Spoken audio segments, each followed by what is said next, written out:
Yo, what is up? Miggy again from Manservico. Back in again with another video. Yan, makikita nyo naman tong property na to.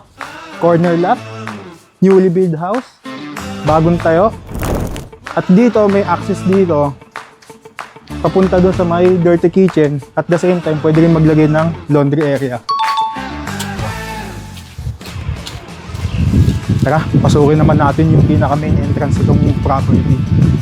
Corner lot to guys, kaya malaki to. Kita nyo naman kung gaano kaganda yung pagkakagawa. So yan, nandito yung main gate at nandito rin naman yung gate ng garage. Mamaya titignan natin yan. Tara, sukin natin. Ito naman, naka-stairs. Garden, pwede maglagay ng garden dito. Yan, tapos yung hawakan, stainless yan kaya hindi nakakalawangin. For short, maintenance free. Tapos ito yung pagpasok, living area. Ito naman pagkakagawa, maganda. Ginagawa pa rin to guys hanggang ngayon.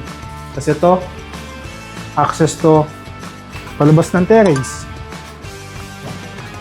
Para matanaw nyo yung labas kung anong pwedeng gawin sa labas.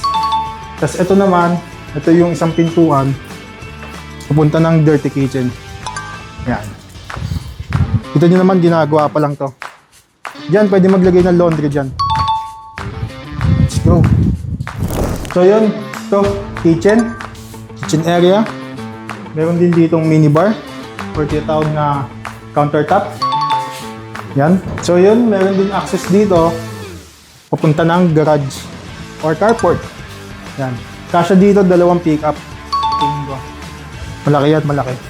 Tapos dito sa ground floor, meron ditong isang shower at isang kwarto. Ito nyo naman. May ilaw yan. May shower, may sink, may toilet. Then dito, sa tingin ko ano to, maid's room or servant room. Saktuhan lang yung laki niya. Sa tingin ko pwede rin to sa mga matatanda. Kasi parang yes sila umakyat ng second floor. So yun, tapos na tayo dito sa ground floor. Akyat na tayo sa second floor. Yan, nandito ngayon tayo sa may second floor. Ito naman high ceiling yan at may chandelier na din. Tapos ito guys, meron tong access palabas ng balcony. Yan. Kasi ito yung master's bedroom, unang room na pupunta natin. Kasi ito yung balcony ng master's bedroom. Yan. Kitang-kita nyo yung labas, tanaw na tanaw nyo. At the same time, ito yung access pupunta sa loob.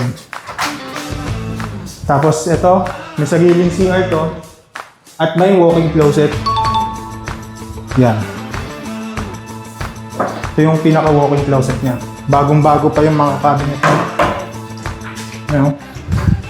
Tapos may sariling bintana para matawag nyo yung labas. Ayan.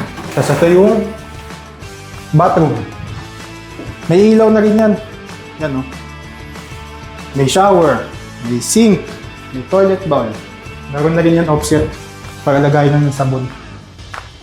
Yan. Tapos na tayo sa may masters. Dito sa second floor, meron din ditong sariling bath, toilet and bath. Kumpleto na din yan.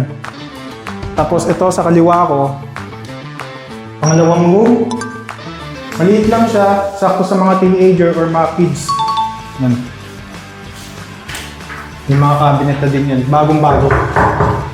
Tapos may mga salamin, sliding window na yan. Tapos dito, ito yung panghuling room sa second floor. Yan. May nakahanda na rin yung aircon kung gusto nyo lagyan. So, naka-sliding window na din. Kung interesado kayo sa property na newly built na kagaya nito, wala na kayo ibang i-message pa. Manservico. See you on the next video.